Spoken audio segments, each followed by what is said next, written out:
Salut à tous et bienvenue sur Carton Vert. Bonne année à tous. On est un peu en retard, mais on est de retour pour le mois de janvier. Et Carton Vert, c'est notre format dans lequel nous parlons d'écologie et de football. Et toi, Val, tu voulais nous parler de désobéissance civile. Et oui, vous vous êtes peut-être offusqué dernièrement des différentes actions menées par certains groupes comme Extinction Rebellion ou Dernière Rénovation. Vous savez, je parle de ces activistes et militants écologiques qui régulièrement prennent position de manière publique en menant des actions coup de poing. En 2022, par exemple, le monde du sport a été touché à de multiples reprises par ce genre d'événements. En mai dernier, au milieu de la demi-finale de Roland-Garros opposant Casper Ruud à Marin Cilic, une militante écologiste était accrochée au filet du cours Philippe Chatrier. Ce type d'action s'est répété plusieurs fois l'an passé dans le monde du sport et dans plusieurs pays différents, puisque les matchs Everton-Newcastle du 17 mars dernier, PSG-OM du 16 octobre et Francfort-Fribourg du 10 avril ont tous été interrompus par des faits de ce type. Mais le monde du sport n'est évidemment pas le seul domaine touché par ce type d'action coup de poing. On a aussi beaucoup entendu parler de ces soi-disant sabotages de tableaux de Van Gogh ou de Monet à base de sauce tomate ou de peinture. Mais les mouvements de désobéissance civile, ça ne date pas de juste l'année dernière ou récemment avec les questions écologiques. Non, le mouvement écologique n'est pas le point de départ de cette forme de contestation. C'est quelque chose qui existe depuis assez longtemps et qui a fini par se démocratiser tout au long du XXe siècle. L'un des premiers actes que l'on peut qualifier de désobéissance civile, par exemple, c'était le mouvement des suffragettes en Angleterre. Ce mouvement qui aura fédéré des milliers et des milliers de femmes à travers tout le Royaume-Uni, allant de simples manifestations dans les rues jusqu'à de longues grèves de la faim pour certaines, et dont le but ultime était d'obtention du droit de vote pour les femmes. Droit finalement obtenu en 1918 pour les plus de 30 ans et généralisé finalement à toutes les femmes de plus de 21 ans en 1928. On peut aussi citer la fameuse marche du sel menée par Gandhi en 1930 sur plus de 400 km en Inde, qui aura fédéré plus de 60 000 Indiens et contribué dans un premier temps à l'abolition de la fameuse taxe sur le sel, et dans un second temps à ébranler les fondations de l'Empire britannique et permettre l'indépendance de l'Inde en 1947. Plus récemment, on peut aussi citer le cas du lanceur d'alerte Edward Snowden qui a délibérément transgressé la loi de son pays afin de révéler au monde entier les agissements de la NSA en matière de protection des données.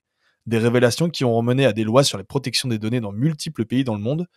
Et enfin, je peux aussi vous donner des exemples français avec le mouvement de désobéissance mené par José Bové en 1999 pour lutter contre la McDomination et l'insécurité alimentaire, ou encore plus récemment le mouvement des Gilets jaunes en 2018. Bref, tout ça pour dire que des actions comme celle-ci, il en existe depuis très longtemps. Mais alors pourquoi autant de bruit autour de ces, entre guillemets, perturbations? Parce que la grille de lecture de ce genre de manifestation est assez complexe. Aujourd'hui, interrompre un match de foot, de tennis, une course du Tour de France, asperger un tableau historique de sauce tomate, ça paraît ridicule et contre-productif pour une majeure partie d'entre nous, tout comme il semblait absolument ridicule au début du XXe siècle pour une majeure partie de la société britannique d'accorder le droit de vote aux femmes, tout comme il semblait inconcevable en 1930 que le si puissant empire britannique puisse s'écrouler et accepter d'accorder l'indépendance à l'Inde, tout comme il semblait inconcevable il y a 10 ans de légiférer sur la question de la protection des données. Ce que je veux dire par là, c'est que ce genre d'action, aujourd'hui, semble tout à fait ridicule parce que la société n'est pas encore acculturée aux problèmes environnementaux auxquels on fait face. Et en fait, c'est ce genre d'action-là qui permettent de déplacer le curseur. En proposant des actions coup de poing, on fait réagir les gens, on parle d'environnement. Alors comme c'est quelque chose qui n'est pas culturellement naturel, on en parle négativement, mais on en parle, on débat, on se demande si en fait ces actions ne sont pas une solution plutôt qu'un problème.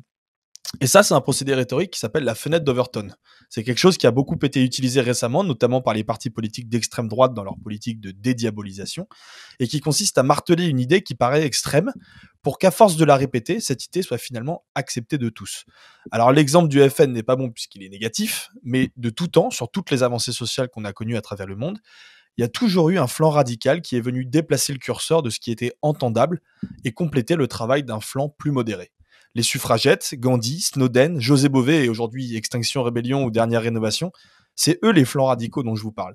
Et puis finalement, je vous pose une question. Est-ce que déranger les gens 5 minutes pendant qu'ils regardent une course cycliste ou un match de tennis, alors qu'il y a des pages de pub toutes les 20 minutes, ou bien embêter 3 personnes dans un musée parce qu'elles ne pourront pas voir un tableau, est-ce que c'est vraiment ça qu'on appelle la radicalité ? Alors Val, c'est hyper intéressant ce que tu racontes, mais est-ce que t'as pas un peu oublié qu'on a un média où on parle de foot à la base? Non, t'inquiète pas, Tom, j'ai pas oublié.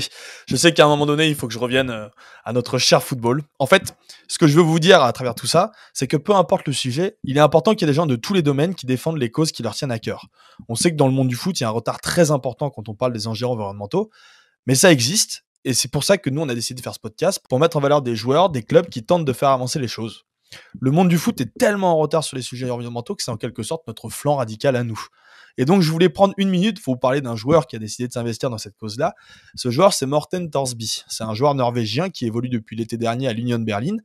Il est resté avant ça 3 ans à la Sampdoria, mais c'est surtout quand il est arrivé à l'âge de 18 ans aux Pays-Bas qu'il a pris conscience du rôle essentiel que pouvaient jouer les footballeurs dans les questions environnementales.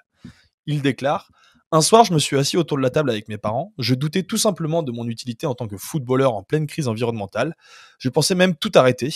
On est resté quasiment 2 jours à discuter de mon engagement et en l'explicitant, c'est devenu limpide. Mon but dans cette vie, c'est de devenir le meilleur footballeur possible pour pouvoir être un porte-voix audible sur les thématiques écologiques. Faire du foot un moyen pour sensibiliser les 3,5 milliards de personnes à travers le monde qui consomment du football, donc. Pas une mince affaire, vous me direz, mais Morten n'en démord pas. En plus du geste symbolique de porter le numéro 2 afin de sensibiliser aux fameux 2 degrés à ne pas dépasser pour continuer à vivre sur cette planète, il décide en parallèle de créer sa propre fondation We Play Green, qui a pour objectif à la fois de fédérer toute une communauté de joueurs pouvant influer sur ces questions-là, mais aussi de créer la première Ligue des champions durables avec des équipes respectant les critères environnementaux. Parmi les ambassadeurs de la fondation, on retrouve par exemple le Brésilien Marcelo, multiple vainqueur de la Ligue des champions avec le Real Madrid, et plusieurs clubs comme les Forest Green Rovers dont on a beaucoup entendu parler ou Bodo Glimt, très investis dans les questions environnementales, ont aussi rejoint l'aventure.